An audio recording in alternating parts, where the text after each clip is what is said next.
Order 66. The Jedi were legends, warrior monks wielding the Force, guardians of peace and justice in the Galactic Republic. For generations, they upheld order in the galaxy, but when the Clone Wars came knocking, they stepped off their pedestals and into the trenches. Jedi became generals, lightsabers flashing beside blaster fire, leading clone armies into battle after battle. And the clones remained loyal, brave, and efficient.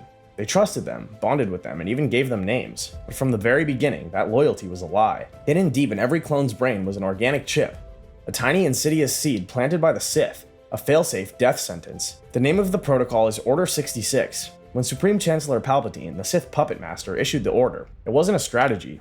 Jedi across the galaxy were gunned down in seconds. It was a butchery. Master Plo Koon shot down by his pilots. Ki-Adi-Mundi gunned down as he charged with his troops. Aayla Secura betrayed without even a moment to ignite her blade.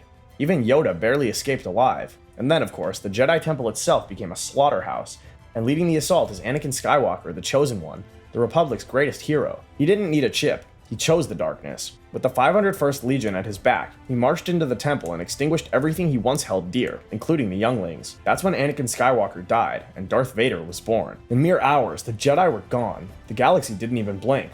The Republic transformed into an empire overnight. The few Jedi survivors like Obi-Wan Kenobi, Yoda, Ahsoka Tano, and Caleb Dune were scattered, hunted like animals. And the clones just moved on, following orders. That's what makes Order 66 one of fiction's most vicious betrayals. It wasn't the enemy who struck the Jedi down. It was their own men, their own family. There was no warning, no time to grieve, no chance to fight back. The Jedi thought they were the generals of a noble army, but they were pawns in a war orchestrated by a phantom menace, one who played both sides, wrote the rules, and never lost a single move. 1,000 generations of wisdom and light, snuffed out in a single command. The Count of Monte Cristo. Imagine you're a 19-year-old rising star, handsome, hopeful, fresh off a successful sea voyage. You've just been promoted to captain. You have your father's pride, your crew's respect, and the love of Mercedes, the woman you've dreamed about since you were a boy. And your life is just beginning, until 3 men who call you a friend decide they want what you have. And in a single heart-stopping day, they take everything from you. This is everything that happened to Edmund Dantes. Danglars is jealous of his promotion and wants his job. Fernand Mondego, his closest friend, wants his fiancée. Caterus, his neighbor, wants his fortune, or maybe just doesn't want him to have it. Together, they write an anonymous letter accusing Dantes of treason, that he's secretly a Bonapartist agent carrying messages from Napoleon. A lie, but a well-timed one, because the letter reaches Gerard de Villefort, a prosecutor desperate to protect his career. You see, Dantes is carrying a letter from Napoleon unknowingly, and worse, the letter is addressed to Villefort's own father, a known Bonapartist. To keep the scandal buried, Villefort burns the evidence and buries Dantes with it. He was arrested on the day of his wedding. Mercedes weeps in her wedding dress. His father dies in despair, and he is thrown into the belly of the Chateau d'If, a nightmare fortress of stone and sea, and he stayed there for 14 years. But fate isn't finished with him. In prison, he meets Abbe Faria, a brilliant half-mad priest who teaches him everything: languages, politics, science, swordplay, strategy. And he tells him a secret: a vast fortune hidden on the island of Monte Cristo. Abbe dies, and Dantes escapes. He finds the treasure and disappears from the world as Edmond Dantes, and returns as the Count of Monte Cristo. Wealthy beyond measure, educated, charming, ruthless, and absolutely unrecognizable. This time he doesn't want revenge, he wants devastation. One by one, he dismantles the lives of the men who stole from him. He bankrupts Danglars, exposing him as a greedy fraud and watching him crumble under the weight of his own ambition. He unmasks Villefort, revealing his corruption, lies, and the literal bodies he's buried, including his own illegitimate child. He humiliated Mondego, the decorated general, stripping him of honor, wealth, and the love of his son who disowns him when he discovers the truth. Mondego's only escape is a bullet to the head, and Caterus, he gives him a chance at redemption, and somewhere inside the Count's cold, perfect plan is the boy he used to be, longing still for peace. But peace doesn't come easy when the whole world once tried to bury you. Ozymandias. Ozymandias didn't kill anyone with a blaster. He didn't need to. He used a clock. In Watchmen, Alan Moore gave us one of fiction's most devastating betrayals in a single sentence: "I did it 35 minutes ago." Adrian Veidt, the man behind the mask of Ozymandias, was a genius billionaire, Olympic athlete, and self-proclaimed smartest man in the world. A man who idolized Alexander the Great and saw the world not as it was, but as it should be. He believed that peace couldn't be won, it had to be engineered. For years he played the long game. While superheroes retired or spiraled into dysfunction, Ozymandias went to work. Behind the scenes, he bought companies, manipulated markets, studied genetics, and built something that no one could see coming. Not even Dr. Manhattan. He orchestrated the deaths of his fellow former heroes, staged an assassination attempt on himself, and even fed his own genetically engineered lynx, Budastis, into the jaws of his master plan. All of it was to prevent World War III. And how did he plan to do it? By faking an alien invasion and vaporizing half of New York City in a single horrifying instant, the world was teetering on the edge of nuclear annihilation. The US and the Soviets were ready to press the button. Billions of lives hung in the balance, so Ozymandias gave them something else to fear, a monstrous psychic alien that never existed. He constructed it in secret, hybridizing human brains and squid DNA, and detonated it in Manhattan, killing 3 million people in one breath. Because if the world united against a common enemy, it wouldn't destroy itself. And he was right. Overnight, war plans were scrapped, missiles stood down, enemies became allies, world peace, at the cost of a massacre. But the betrayal wasn't just the body count, it was the silence. Veidt manipulated his old allies, Rorschach, Night Owl, Silk Spectre, and when they finally discovered the truth, it was already done. The great moral dilemma wasn't whether to stop him, it was whether to undo what he had already achieved. There was no final battle, no last-minute save, just a moral nuclear bomb dropped on the audience. Even Rorschach, who stood for truth above all else, died for refusing to stay quiet, disintegrated by Dr. Manhattan to keep the lie alive. Ozymandias didn't betray one person, he betrayed humanity for what he saw as its own good. And in the end, when he asked if he did the right thing, Dr. Manhattan didn't give him the answer he wanted. Peter Pettigrew. Some betrayals cut clean, others rot from the inside out. Peter Pettigrew's betrayal didn't just break hearts, it affected an entire generation. In the vast world of fictional treachery, few names carry the stench of cowardice and consequence like Pettigrew. He didn't just stab his friends in the back, he burned the entire foundation of trust, loyalty, and love that held the wizarding world together. Before becoming infamous for betrayal, Peter was a nobody. At Hogwarts School of Witchcraft and Wizardry, he was the fourth wheel in a chariot of legends behind James Potter, Sirius Black, and Remus Lupin, the Marauders. They were brilliant, brave, mischievous, and loyal. And then there was Peter, short, nervous, always a few steps behind, never quite keeping up. But they brought him in. They made him one of them. They taught him their secrets. They trusted him, but that was their mistake. While James and Sirius were setting off fireworks in the sky, Peter was looking at the shadows, trying to survive. His animagus form is a rat, fitting in more ways than one. Rats are survivors, cowards, opportunists. While his friends prepared to fight Voldemort, the darkest wizard of the age, Peter looked at the odds and chose to live. He crept into the darkness and offered up everything: secrets, names, lives. Voldemort didn't even need to threaten him.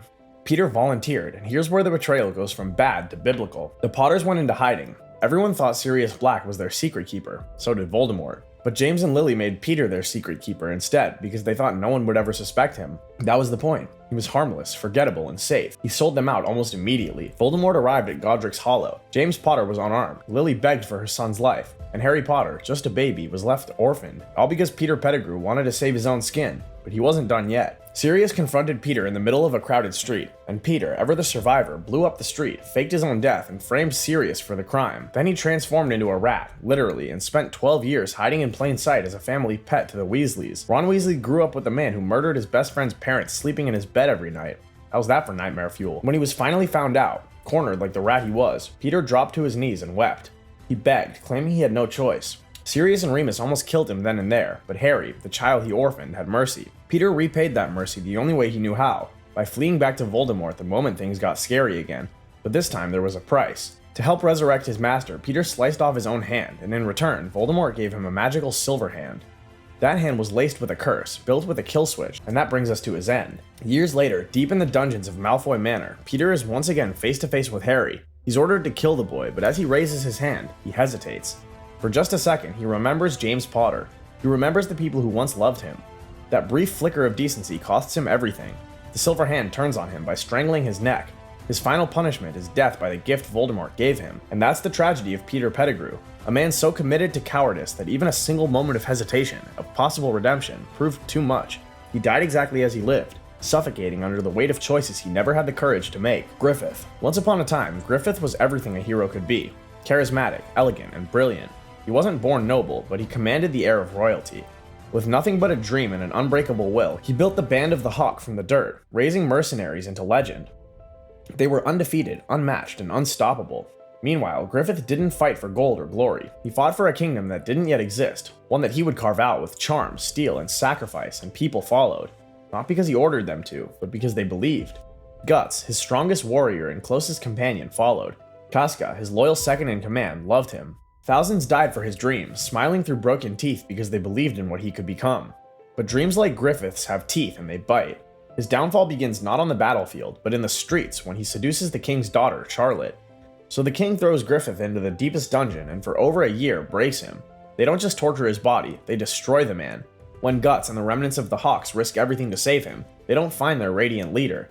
And it is in that broken silence that Griffith makes his true decision. The God Hand arrives and offers him a deal to become one of them, but the cost is to sacrifice the ones who love him, the people who saved him, the only ones who still believe in him. Griffith doesn't hesitate. The Band of the Hawk are fed to the Sea of Apostles, monstrous demons made from other sacrifices. Casca is violated, body and mind, by the very man she once idolized. Guts, helpless, his eye gouged, his arm severed, can only watch. At this moment, Griffith is reborn in that bloodbath as Femto, a dark archangel of the God Hand. The radiant dreamer is gone. In his place is a god of silence and shadow, who no longer needs love, loyalty, or even humanity.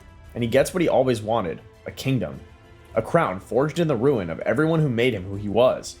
But the brilliance of Berserk lies in the tragedy.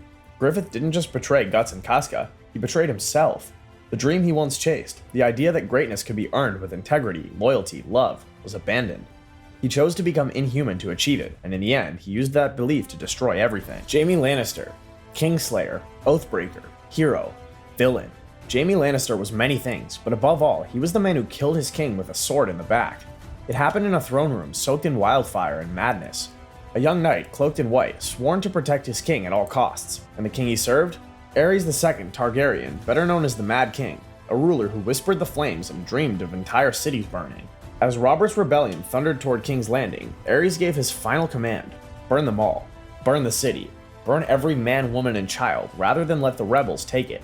And Jaime, just 20 years old, barely more than a baby, made a choice. He drew his sword and stabbed his king in the back. Then he turned and slit the throat of the pyromancer who held the keys to the wildfire caches buried beneath the city. He saved 1 million lives, and for it he was cursed forever. Meanwhile, Robert Baratheon took the Iron Throne, and the realm moved on. But Jaime, he was stripped of any honor he might have claimed. Called the Kingslayer, spat on by lords who never set foot in that burning room. Judged by men who never had to choose between a vow and their soul. Even Ned Stark, the North's frozen conscience, looked at Jaime with disgust. What kind of man breaks his sacred oath? What kind of knight murders his king? And what the world never saw was the impossible trap Jaime had been forced into. Serve the king and let innocents die, screaming in wildfire? Or betray the king and live with shame? He chose shame. And yet, irony laced through his life like Valyrian steel. Because Jaime Lannister, who killed one mad ruler to save a kingdom, would one day become the loyal sword of another queen who burned cities for power. He became Cersei's sword, her shield, her lover. He tossed a child from a tower to protect her secret. He started a war over her, killed for her, lied for her. And in the end, he returned to her as everything crumbled. He abandoned honor, redemption, even Brienne of Tarth, who had seen the man he could be. He ran back into the arms of the one person who had destroyed him most, and when the walls of King's Landing fell, Jaime Lannister died beneath the ruins of his own legacy, holding the sister he could never let go. A man cursed to live and die as a Kingslayer, no matter how many kings he served.